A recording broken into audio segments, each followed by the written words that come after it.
Hey y'all, it's Amanda and this is my Texas Zone 8 garden, and today we're in the front yard and we're going to be doing a trio of containers and prepping them with some winter plants.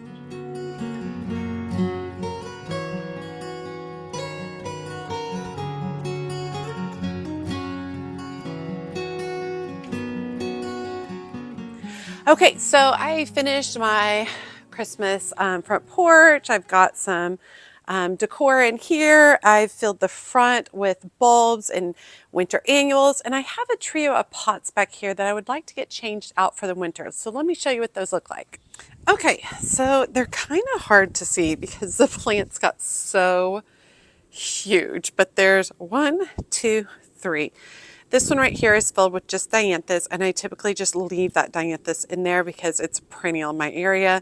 This one had some coleus, which has got touched by freezing temps. And then here had a bunch of stuff, but you can see this purple fountain grass has just gotten bonkers in here. So I'm gonna go ahead and start by just cleaning it all out, and we'll go from there. Okay, so I'm trying to get in here. We've had a lot of rain as of late. So everything is really soft and hopefully easy to pull out. Just like that. That was super easy. But I can't imagine that the grass is going to be easy. There's some faux pumpkins in here. Let me pull those out. Let me pull out the other stuff first.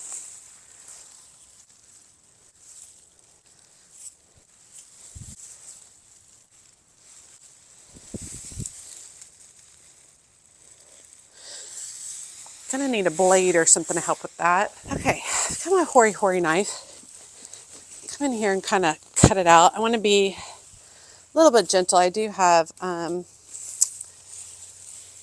pulled out my drip irrigation.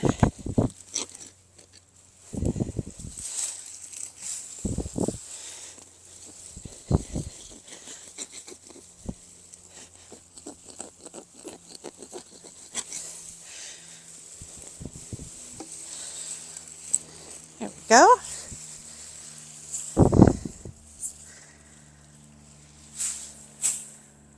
I didn't go as far as I had hoped. Okay, and I do feel like this is tilting a little bit, which I see it's additional rock back here that supports it. So, get that in there. Okay, and then the next thing I'm going to do is I'm going to trim up the longer pieces of the ivy, and this just helps keep it in check so that it is not rooting into the actual garden bed. And I've really enjoyed having the ivy in here over the years. I think it just adds a softness, and I don't have to replace it, so it always just looks nice here. Okay, next thing we're going to do is we're just going to go ahead and charge the soil with some slow release fertilizer. This particular variety is called Expert Gardener. You can get it from Walmart. I still feel like this is like leaning significantly.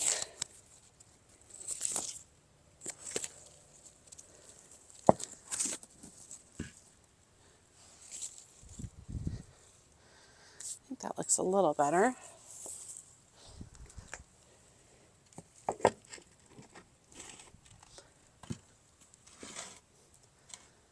Here we go. Okay, what I want to do is I want to start with the largest container and make this more the feature design. And the other containers are just accents. I will leave the dianthus in that container. It just works good. Everything works well there. And I don't ever have to worry about rechanging it.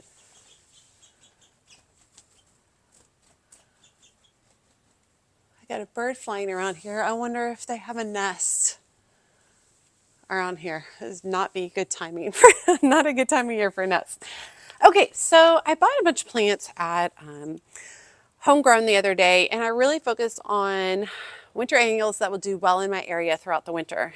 So one of the biggest bangs for your bucks for winter annuals is ornamental kale and cabbage. Comes in lots of purples, whites, greens, colors like that, which are really lovely.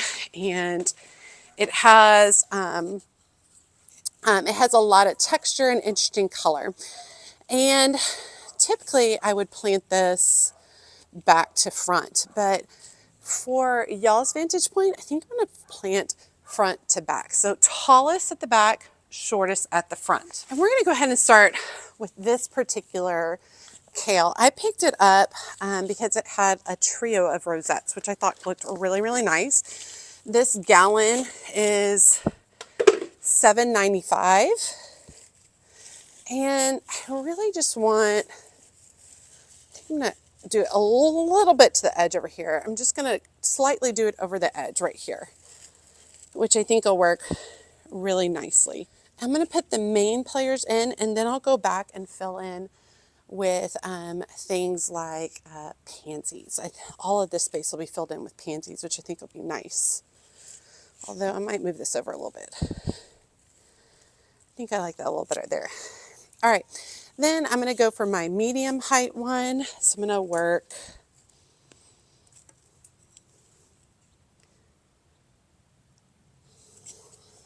start this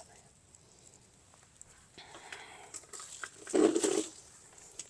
Okay, restart. I forgot that the first thing I wanted to do is actually add in some daffodil bulbs into this design. I don't want to fill it throughout the whole planter. I really just kind of want to do some particular areas. So I think I'm going to add right towards this area where the ivy is so the daffodils can come out through them. I chose a mix that's kind of a shorter variety, so let me show y'all what that is. Okay, the variety I chose is called a rock garden mixture. They bloom mid-spring. They need full sun to partial shade.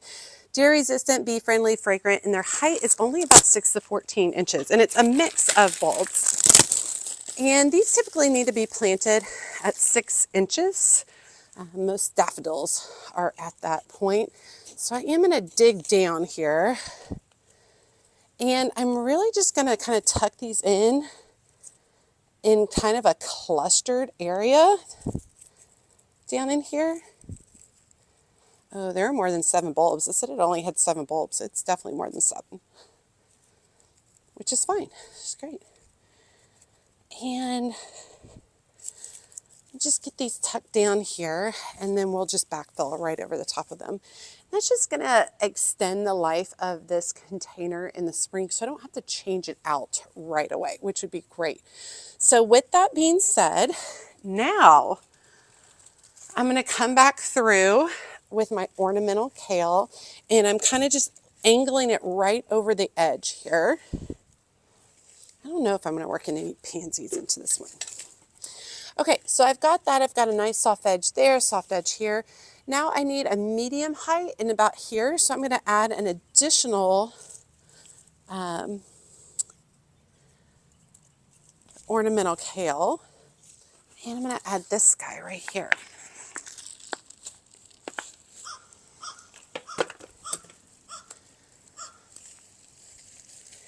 Right into that area. See how that really fills that space really nicely? And it's shorter. It's still big, but it's shorter than that other tall purple one that you guys saw earlier. Now, I want to put an additional medium-sized one right here, and I need a little bit of color because right now I got just a lot of green and a little bit of purple. So I'm going to come in with these snapdragons. Now, snapdragons are a good winter annual in my area. They may die back a little bit over the winter, but they will come back with a vengeance in the spring, which is super fun. And I really just want this kind of bold pop of like pinkish red here. And I know you guys always talk about how much I'm able to cram, but you see how this planter these plants really connect and touch each other. And that's really important for something like a winter planter where it's not going to do a ton of growing. Like this is really where it's going to sit at for most of the winter. So we really want to make sure it's filled in. I do the same idea with fall planters as well. However, a lot of my fall planters really filled in, as you saw with that fountain grass earlier. But spring planters and summer planters, I don't feel like I have to chalk those as full because they have such a long growing season. So there's plenty of time for it to establish and grow and fill in its space. Not as much time in fall and winter planters. Okay, and then we're going to finish up this container with this large purple kale at the back. Oh, this guy really wanted to get out of its container. I'm going to rip it up at the bottom a little bit. It'll be fine. Just to loosen it up some. We're going to work that right down. Okay, one more thing I want to do is I think I want to tuck a little bit of red between the ivy and this kale because they are very similar colors. And I would like to break that effect up just a little bit. So we're just going to tuck these pansies right in here. And I actually might remove a couple of these bottom leaves that would be kind of suffocating the pansies a little bit, just to make them give them a little bit of room. See how adding just a little bit of color there helps break those up. Last one, right in there. All right. Let's bring some of these snaps forward a little bit. Some good color. And then last thing, just to make sure it ties into my other arrangements, I am going to tuck some of these faux red berries right here in the center, just to make sure it ties in with what I have going on the porch. Now, these won't do great outside. It's fine. This is a more protected area than you would think, but you can see how that goes to really fill out this container. Look how beautiful and lush it is, and it's going to do great in the cold winter. Okay, this next container right here is, we had a bunch of coleus in it. And I just want to fill it in with one large ornamental cabbage. I think would look really good. You could also fill this in with a cluster of pansies, but I have a lot of pansies in front of it, so I don't really feel like that is necessary. So I'm going to go ahead and start by taking out the cabbage that I'm putting in there, and I'm going to take the container. Oh, okay, so it looks like I have a bunch of daffodils in this container. Okay. Let's see, I've got a bunch of daffodils coming up in this container. Let me start by taking out some of this soil. I'm going to kind of work gently around this area. And then if I'm going to put this cabbage in, I've got to break down some of the soil here. I need less soil, so because this root system can't go as deep. And then we'll just come in like this. And I really want to put this at an angle. If I put it straight up and down, it doesn't show as much. But if I prop it up like an angle, that works really nicely.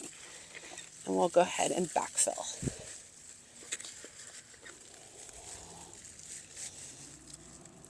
And those daffodils will make their way right through this plant. And it's no big deal come spring. I just come through and I can just chop off the kale, just right at the base, truthfully, and be able to allow those daffodils to bloom.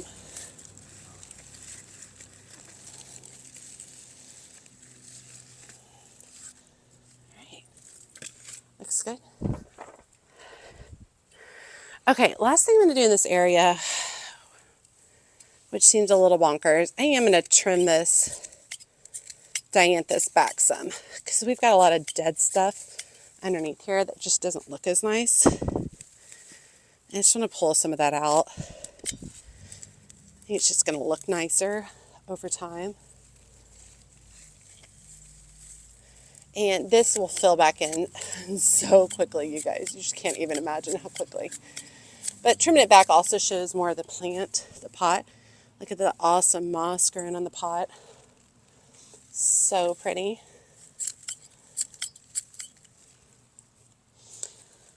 All right, and I have a rabbit statue down in here.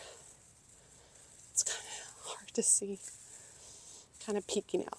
Okay, I really like it. This one back here goes beautifully with everything I have going up on my porch. I think that looks really nice. Something simple with just the ornamental kale right there in the simple terracotta pot. And look at the moss in that pot, beautiful. This white thing right there is access to my sprinkler system. And then the dianthus right there. Really lovely, really pretty, love the colors. Definitely screams a winter, but still has color, which is really, really nice. Okay, let's get these watered.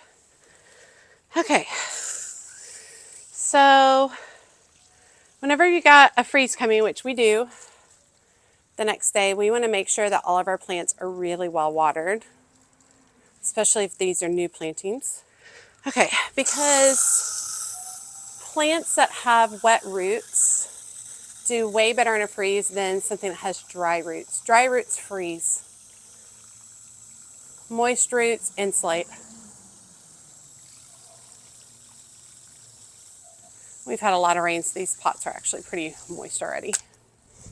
Okay, I feel really good having these done. This was like the last piece that I had in the front yard to kind of wrap up this portion of the garden. So feeling really good. I know that these will do really great with the cool weather. Now, if we get incredibly cold temps that we're not used to, anywhere below 25, these might suffer a little bit.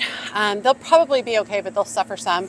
I might end up covering them, just really kind of depending. But as long as we're not going below those temps for several hours in a row, we should end up being fine. So, and it'll be really nice. Like these snapdragons should come back in full force in the spring, which will be really fun to have that color at the beginning of the spring. And probably I could just change out a few things in this container and get it to last a little bit longer for me, which would be lovely, until finally I'll do something for it this summer. But feeling really good about this. Happy to get it done. I still have the front curve of the front garden, and I have the snowman urns that I'm going to do in the back. And those are the two last outdoor planting things that I need to get done, and then we'll be done with all my winter gardening chores, which is lovely. But if you guys enjoyed today's video, seeing me create this, let me know if you guys are planting anything or if winter annuals even last in your area, because I know there's a lot of zones where winter annuals just aren't even worth the effort.